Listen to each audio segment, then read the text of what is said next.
Current election, can you believe it, केवल आपको 5 topic देने वाला हूं जिसको आपको करंट इलेक्शन में केवल 5 टॉपिक तैयार करने हैं। जी हां, केवल 5 टॉपिक। देखिए किस तरीके से।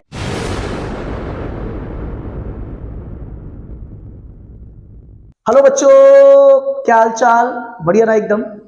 बच्चों, आप सब जानते हैं कि बोर्ड एग्जाम में बहुत कम दिन बचे हुए हैं, केवल 2 महीने बचे हुए हैं। तो अब मन में केवल एक ही विचार आता है कि हम लोग क्या क्या इंपॉर्टेंट पढ़े जो बोर्ड एग्जाम में हर बार पूछा जाता हो।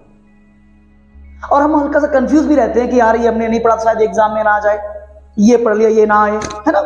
तो आज मैं आपके इसी कंफ्यूजन को बिल्कुल जड़ से दूर करने के लिए और सारे क्वेश्चंस का एक जबरदस्त सा सॉल्यूशन लेके आपके सामने आया हूं, जिसमें आपको बताने वाला हूं कि आपके एग्जाम में क्या आता है और क्या नहीं आता। वो कौन कौन से टॉपिक्स हैं जो हर बार पूछे जाते हैं, बार बार बोर्ड में आते हैं, हर बार पूछे गए, जो आपको बहुत अच्छे मार्क्स देकर जाते हैं। तो आज मैं आपको बताने वाला हूं बहुत ही ज्यादा इंपॉर्टेंट टॉपिक फॉर बोर्ड 2023-24। क्या बिलीव करेंगे कि मैं केवल आपको पहले पार्ट में से केवल 20 से 25 टॉपिक्स, केवल 20 से 25 टॉपिक्स देने वाला हूं जो आपको पढ़ने हैं, और वही टॉपिक्स बार बार एग्जाम में आते हैं। जी हां, मैं आपको एक भी पॉइंट, एक भी टॉपिक एक्स्ट्रा नहीं देने वाला। मैं आपको केवल वही बताने वाला हूं जो पिछले 20 साल से लगातार पूछे जा रहे हैं। और मैं हर बार बच्चों को टॉपिक्स बताता हूं, वो हर बार बच्चे वही बोर्ड एग्जाम में सेम टॉपिक्स आते हैं और बहुत अच्छा करके आते हैं। तो आज मैं आपके सामने आपके लिए वही सेम टॉपिक्स लेके आया हूं जो इस बार के बोर्ड एग्जाम में आने वाले हैं, जिनको मैं आपको सीक्वेंस वाइज, चैप्टर वाइज बताने वाला हूं। तो बिना आपका टाइम वेस्ट किए हुए मैं आपको स्टार्ट करता हूं अपने पहले यूनिट इलेक्ट्रोस्टैटिक्स से। आपको इलेक्ट्रोस्टैटिक्स में केवल आपको 7 टॉपिक्स तैयार करने हैं, जो कुछ टॉपिक्स इस तरीके से हैं। पहला टॉपिक कूलॉम्स लॉ, दिख रहा होगा आपको, कूलॉम्स लॉ। कूलॉम्स लॉ का कभी भी स्टेटमेंट एग्जाम में नहीं आया, लेकिन इससे रिलेटेड न्यूमेरिकल्स, इससे रिलेटेड कंसेप्ट का जो न्यूमेरिकल्स होता है वो एग्जाम में पूछा जाता है। दूसरा आपका torque acting on dipole system with the work done to revolve it, tau equals to P sin theta and W equals to P cos theta 1 minus cos theta 2। आपको डेरिवेशन तैयार करना है, 3 नंबर में आता है, 3 मार्क्स में आता है। तीसरा टॉपिक आपका electric field intensity in axial और इक्वेटोरियल कंडीशन, दोनों में से एक पूछा जाता है, हमेशा आता है। Next topic Gauss theorem with its application. Application की बहुत ज्यादा इंपॉर्टेंट है, इसकी 3 एप्लीकेशन है। पहली application electric field intensity due to infinite long charge wire, दूसरी एप्लीकेशन इसकी electric field intensity due to infinite parallel principle of charge, और तीसरी इसकी बेटा electric field intensity due to a hollow sphere. इसके बाद आपका इक्विपोटेंशियल सरफेस, जिससे केवल आपका डायग्राम ड्रॉ करवाने के लिए आता है कि ड्रॉ करिए पॉजिटिव चार्ज के लिए, ड्रॉ करिए डायपोल सिस्टम के, ड्रॉ करिए पॉजिटिव जेड एक्सिस के लिए डायग्राम ड्रॉ करने के लिए आता है। इसके बाद parallel plate capacitor and parallel plate capacitor में dielectric slab introduce between them, और इसके बाद लास्ट टॉपिक आपका एनर्जी स्टोर्ड इन कैपेसिटर। तो आपको ये 7 टॉपिक्स जो आपके 2 नंबर से लेकर 5 नंबर तक आपके बोर्ड एग्जाम में आएंगे पहली यूनिट से, इन्हें आप अच्छे से देख लीजिए।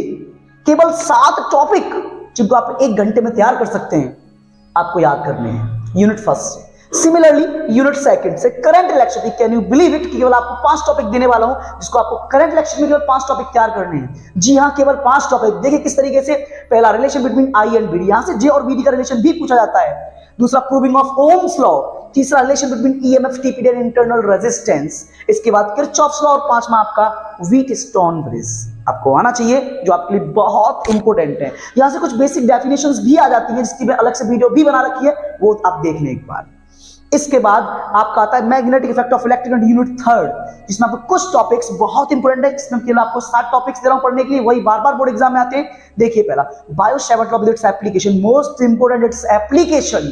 पहला application magnetic field produce at the centre of circular loop, और दूसरी application magnetic field produce at the axis of circular loop. इसके बाद इसका दूसरा ampere circuital law, most important with its application solenoid और टॉरॉइडल। आप इनकी एप्लीकेशन किसी भी कीमत पर मिस ना करें, हर बार पूछी जाती है, ध्यान रखना इस चीज का।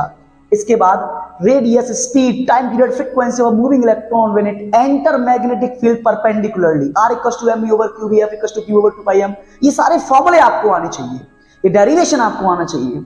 इसके बाद force acting between 2 parallel current carrying wire, इसलिए और इंपॉर्टेंट बन जाता है कि हम लोग यहां से 1 एम्पियर की डेफिनेशन देते हैं, F/L = μ/2πr/2 मोस्ट इंपॉर्टेंट। इसके बाद गैल्वेनोमीटर, लास्ट तक पढ़ना है आपको, कन्वर्जन तक पूरा, how can we convert galvanometer into ammeter और voltmeter with formula, with diagram, last तक तैयार करना है आपको गैल्वेनोमीटर। इसके बाद जो मोस्ट इंपोर्टेंट है आपके मैग्नेटिज्म में, वो है आपका पैरामैग्नेट, फेरोमैग्नेट, डायामैग्नेट के ओरिजिन, प्रॉपर्टी और उनके डेफिनेशन एग्जांपल जो हर बार बोर्ड में पूछे गए, और इसमें कुछ बेसिक डेफिनेशन जैसे intensity of magnetization, field intensity, angle of declination, ये सारी चीजें छोटी छोटी जो एक नंबर में पूछ ली जाती हैं, इनका formula V = BV² plus BH² का है ना, ये फॉर्मूला यहाँ से न्यूमेरिकल्स भी आ जाता है, वो आपको तैयार करना है। तो आपको ये केवल 7 हेडिंग्स तैयार करनी है magnetic effect of electric current से। आपका last 4th unit EMI and AC। EMI and AC में आपको 9 हेडिंग तैयार करनी है, जिसमें 9 हेडिंग कुछ इस तरीके से, पहला EMI क्या होता है, दूसरा फैराडे और लेंज लॉ क्या है, तीसरा coefficient of mutual induction two long solenoid, इसी में आता है coefficient of self induction in two long solenoid, कोई सा भी एक आता है हमेशा आता रखना, लेकिन सबसे ज्यादा जो प्रायोरिटी रहती है वो म्यूचुअल इंडक्शन रहती है, उसमें 2 कॉइल की आवश्यकता पड़ती है आपको।